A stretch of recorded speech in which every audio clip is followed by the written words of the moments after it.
So this is Trade Talks, a new and weekly podcast about the economics of international trade policy. I'm Chad Bown, a senior fellow at the Peterson Institute for International Economics in Washington. And I am Soumaya Keynes, economics and trade correspondent for The Economist in London. Each week, Soumaya and I are going to discuss the most interesting things that we can think about involving international trade of that week. Sometimes it will be super newsy. We might talk about the latest trade deal or maybe what Donald Trump has announced to hit his trading partners. Other times, we're going to indulge our inner geeks. I'm looking forward to discussing trade conflicts. So this means things from little trade spats to bloody trade wars. And that's bloody in the British sense, not in the American sense. Thank you for clarifying that. So talking about why countries are really going to trade battle over critical things that might be relevant for war, like steel and aluminum that are a threat to national security, or cybersecurity, information technology for cyber war, or, bananas, food fights and food wars. My favorite. And I'm sure you would all love to hear about how much the economics of cheese can tell you about the problems in global trade. That is a treat coming up for you.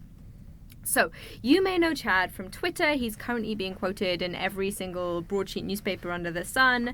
But Chad, why should we listen to you? What brought you here? I started my career as an economics professor, and I did that for a number of years. But more recently, before I came to Peterson in 2016, I'd spent the last 7 or 8 years or so working in trade policy. So more recently, I was working for the World Bank, helping to advise developing countries worried about their trade policies.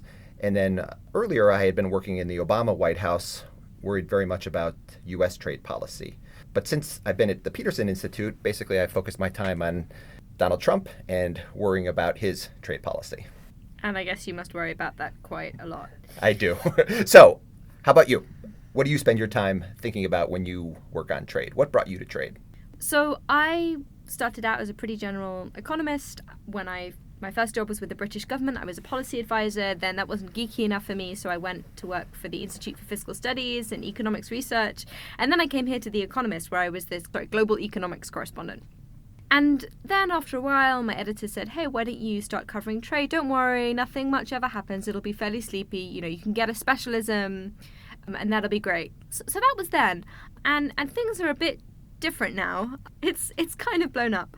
So it's become a full-time thing pretty much. But also I've been totally captured by the trade geeks. I am totally indoctrinated. When there's a new trade deal signed, I get excited. I'm super interested in anti-dumping duties. How has this happened to me? Okay, so Chad, what is your favorite trade story?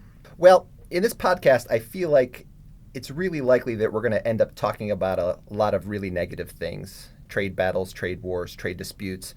So I thought I would kick us off with what my feel-good trade story of the year is, which is a relatively little-known trade deal, a trade agreement called the Information Technology Agreement. And so this was an agreement that was starting to be implemented last year in 2016 by more than 20 major economies of the world, so all the big ones, China, the United States, European Union, covering 200 products or so, and about $1.3 trillion of trade. Okay, but why is this interesting? Well, I found it interesting because there's something in this trade deal for everyone. So you cut tariffs to zero, and it's a win-win-win. So for example, if you're a millennial, there's stuff in there that you would like. It cuts tariffs to zero, these import taxes on video game consoles, digital cameras, microphones, and headsets. So duty-free Beats headsets for everyone. For baby boomers, so if you're thinking about your parents or grandparents, there's tariff cuts in there for MRI machines, CAT scanners, X-ray equipment, medical devices. So if you're worried about healthcare costs in the United States, for example, in this big debate over Obamacare reform, hey, we can help to reduce some of those costs through this trade agreement.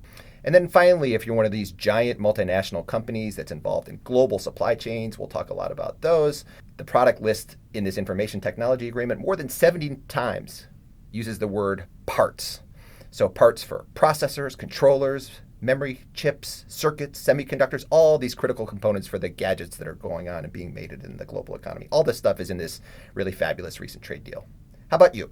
You have a recent trade story that's captured your attention? So when I was thinking about this, I was trying to think about the story I most enjoyed writing. And actually the one that I picked was also kind of sad. So I remembered this new study that came out. It was actually by some economists affiliated with the Peterson Institute, and it found that this deal, the TPP, was going to raise America's real income by around 0.5% by 2030. And with the caveat that those numbers are super uncertain. And this was great. It wasn't clickbait, though. So I needed some way to make it sound, interesting. And I came across this idea, why don't I use chicken to tell the story? So I started investigating chicken, and I just got lost in this depth of chicken economics. So it turns out that Americans consume loads of chicken breast, but they're not that keen on eating the feet. So for every, I think it's 5 pounds of white meat, they export a pound of the other stuff, except they can't that much, because if they try to sell it to Vietnam, for example, they face a 40% tariff, and this is just the kind of thing that the TPP was going to eliminate. So I write this piece. There are chicken pun in, every single paragraph. Chickens can't fly freely across borders because of these tariffs, or indeed very far at all.